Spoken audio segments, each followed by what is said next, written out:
ꯋꯥ ꯈꯔ ꯉꯥꯡꯖꯒꯦ ꯅꯍꯥꯟꯒꯩꯗꯤ ꯉꯥꯡꯗꯕꯅꯤ ꯋꯥꯁꯦ ꯑꯩꯈꯣꯏꯒꯤ ꯏꯔꯥꯡꯁꯦ ꯍꯦꯛ ꯃꯦꯒꯤ ꯇꯥꯡ 3ꯗꯒꯤ ꯍꯧꯔꯛꯄꯗꯒꯤ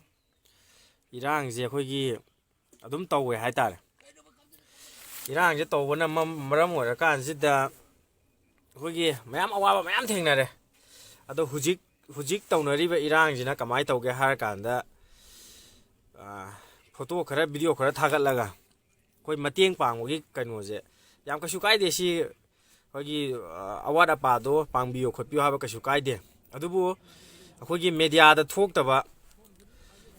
ꯌꯥꯝ ꯁꯦꯡꯅ ꯍꯥꯏꯔꯀꯥꯟꯗ ꯆꯤꯡꯒꯣꯡ ꯆꯤꯡꯌꯥꯗ ꯂꯩꯕ ꯈꯨꯟꯁꯤꯡꯁꯦ ꯍꯥꯟꯅ ꯑꯩꯈꯣꯏꯒꯤ ꯏꯆꯦ ꯏꯆꯜ ꯅꯠꯇ꯭ꯔꯒꯅ ꯏꯝꯐꯥꯜ ꯃꯅꯨꯡꯗ ꯂꯩꯔꯤꯕ ꯑꯩꯈꯣꯏꯒꯤ ꯑꯍꯜ ꯂꯃꯟ ꯈꯪ ꯍꯩꯔꯕ ꯃꯌꯥꯝꯅ ꯑꯝꯇꯪ ꯌꯦꯡꯁꯤꯜꯍꯟꯅꯤꯡꯉꯦ ꯌꯦꯡꯁꯤꯟꯕꯤ ꯑꯗꯨꯕꯨ ꯌꯥꯝ ꯆꯤꯊꯕ꯭ꯔꯥ ꯍꯥꯏꯅꯗꯤ ꯈꯜꯂꯦ ꯌꯥꯝ ꯁꯝꯅ ꯍꯥꯏꯔꯀꯥꯟꯗ ꯍꯧꯖꯤꯛ ꯑꯩꯈꯣꯏꯒꯤ ꯏꯆꯦ ꯏꯆꯜꯅ ꯄꯩꯁꯥ ꯈꯥꯏꯕ ꯃꯇꯝꯗ ꯏꯝꯐꯥꯜ ꯃꯅꯨꯡꯗ ꯄꯩꯁꯥ ꯈꯥꯏꯕꯃꯇꯝꯗ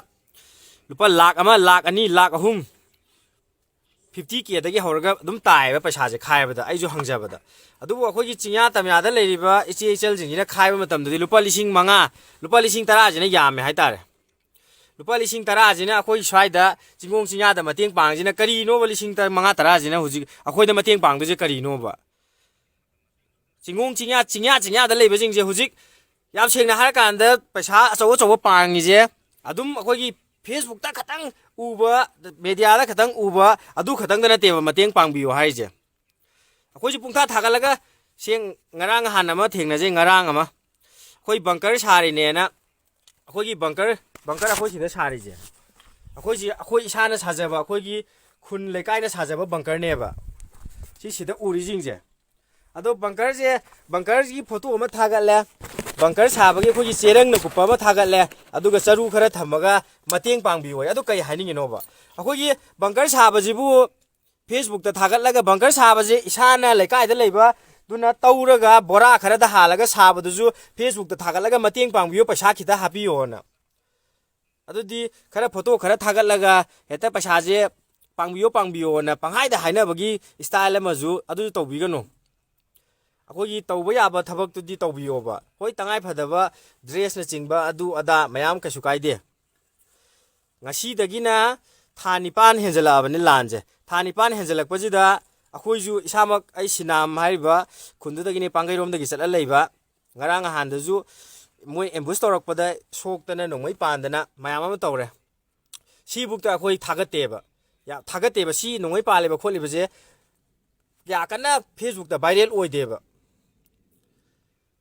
ꯁꯤꯒꯤ ꯑꯩꯈꯣꯏꯒꯤ ꯆꯤꯡꯌꯥ ꯇꯝꯌꯥꯗ ꯂꯩꯕ ꯆꯤꯡꯌꯥ ꯇꯝꯌꯥ ꯑꯩꯅ ꯍꯥꯟꯅꯁꯨ ꯃꯃꯥꯡꯗꯁꯨ ꯄꯟꯖꯈ꯭ꯔꯦ ꯆꯤꯡꯌꯥ ꯇꯝꯌꯥꯗ ꯂꯩꯕꯁꯤ ꯈꯤꯇꯪꯗꯤ ꯃꯌꯥꯝꯅ ꯈꯪꯕꯤꯌꯣꯕ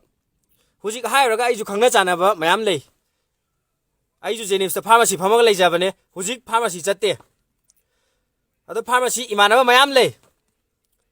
ꯃꯣꯏ ꯑꯩꯅ ꯆꯠꯁꯦ ꯍꯥꯏꯕ ꯃꯇꯝꯗ ꯈꯇꯪ ꯑꯣꯏꯅ ꯇꯧꯋꯦꯕ ꯅꯣꯡꯃꯇ ꯂꯥꯛꯇꯦꯕ ꯃꯣꯏ ꯀꯤꯗꯅ ꯁꯦꯡꯅ ꯍꯥꯏꯔꯀꯥꯟꯗ ꯑꯗꯨ ꯀꯩꯁꯨ ꯀꯥꯏꯗꯦ ꯆꯠꯄꯅ ꯃꯌꯥꯝꯁꯨ ꯂꯩ ꯑꯗꯨꯃꯥꯏꯅ ꯁꯨꯝ ꯑꯩꯈꯣꯏꯒꯤ ꯑꯩꯁꯨ ꯂꯩꯇꯥꯔꯒꯁꯨ ꯇꯣꯛꯊꯣꯛꯑꯒ ꯁꯨꯔꯒ ꯆꯥꯔꯒ ꯍꯤꯡꯕꯅꯤꯅ ꯑꯥꯗ ꯄꯩꯁꯥ ꯇꯥꯟꯕꯗꯣ ꯇꯣꯛꯊꯣꯛꯑꯒ ꯁꯤꯗ ꯇꯉꯥꯏꯐꯗꯕꯒꯤ ꯁꯤꯗ ꯂꯥꯛꯑꯒ ꯂꯩꯌꯦꯕ ꯑꯗꯨꯒ ꯍꯧꯖꯤꯛ ꯄꯩꯁా ꯄꯥꯡꯅꯔꯤꯕꯁꯤꯅ ꯑꯩꯅ ꯁꯨꯝ ꯍꯪꯖꯕ ꯈꯣꯠꯆꯕ ꯃꯦꯗꯤꯌꯥꯗ ꯀꯩꯗ ꯎꯖꯕꯗ ꯑꯩꯈꯣꯏꯒꯤ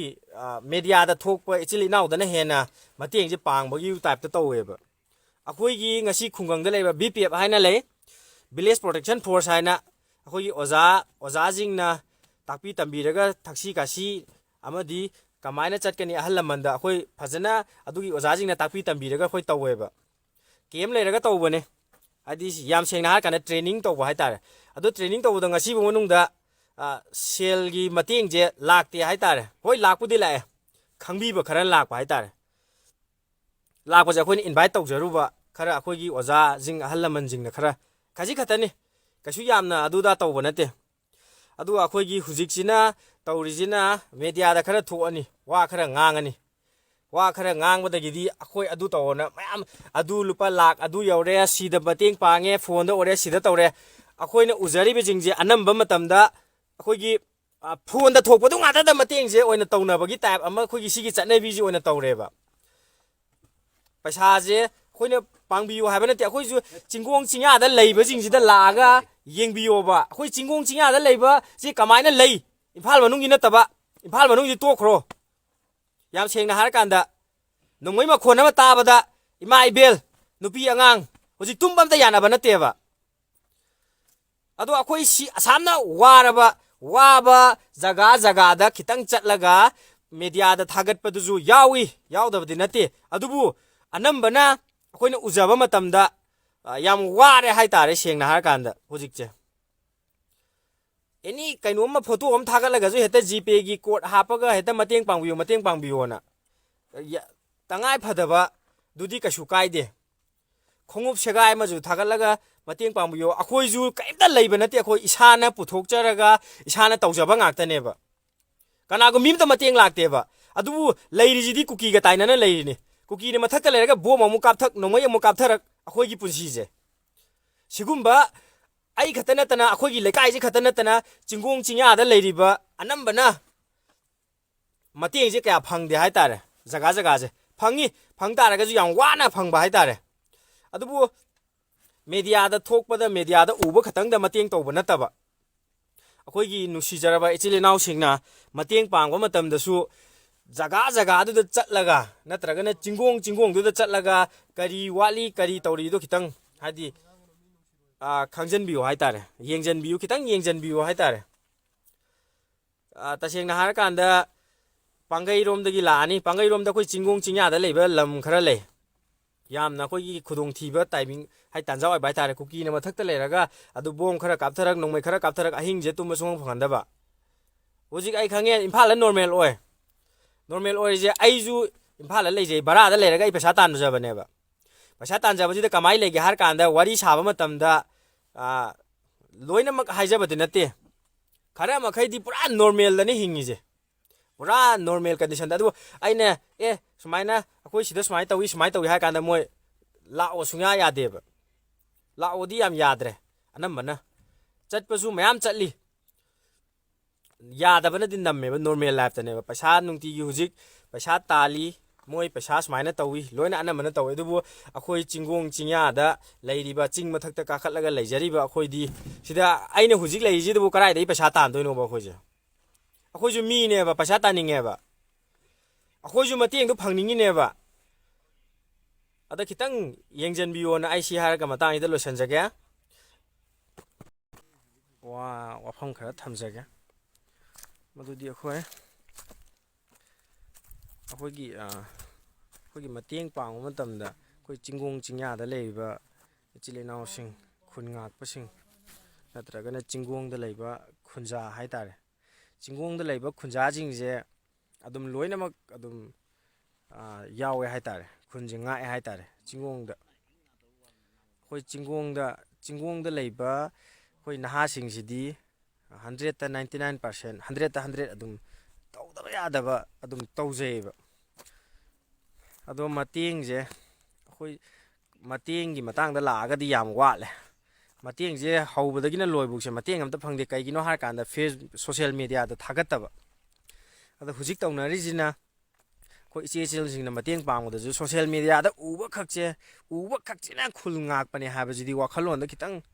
hanabudi khangbiramgani adubu khoina hajaning badi akhoi sum ujaba da hujik sengna har kanda lawai da leiba khoi di facebook je changning dre hujik kan je ha kanda kai gino ha kanda akhoi ngasi paisa aduk tare lising yang khai tare lising humra tare akhoi si gi je de mateng pangjaru rena khungang chingya tamya lawai da di pangbagi photo di kya ujadaba hai tare hoi adugi paisa duna jaga jaga da chaithoaga amadi haidi loina budi tawgidaba ngaktani adubu akhoina akhoi imphal area da leiriba ichile naw ichel imaibel punamakta haijaning budi akhoi hoi lakpa budi mayam yawe adubu akhoi mateng pang matamda akhoi chingong da leiba jaga ji da ju kitang lakpiraga kari wali kari thai na hapetang hangbiraga di yengbiraga di kitang nungaijeni haina khalle tasengna imphal manung da leiba jiga chingya tamya da pokcharuba akhoi gadi yamna khenare hujik matam ji da hairga di hujik imphal da aiju ada bara da lere thabak sujabane ai hujik yum da lae आदा लेहौरीबा अइना खंगना चानबा इमानबजिंगदुदि 100 95% दि normal दा थबक सूरगा चारगा चप चाना दुम हानगी पुंसीदि यात लेइब अदुबु अखोई सोंदा लाख तारगदि अदुगी दुदि पुरा तायोनबनेबा अखोइना कमाय तौरगा हारका मोगिना हानगी normal life ने अखोइगी सिदा लाकांदना नोंगालगा ड्यूटी चतबा यादे चिंग कादबा यादे अखोइ सिदा तौनरिजे अखोइ चिंगोंग चिंयादा अनक्पा जगादा लेइबजिंगजे अदो सिदा उरिजिंगजे कनो ngaktane ngasai ju panjagre sida kuki ngatane ba sida lei jingje ado khoi kitang wakhal taminase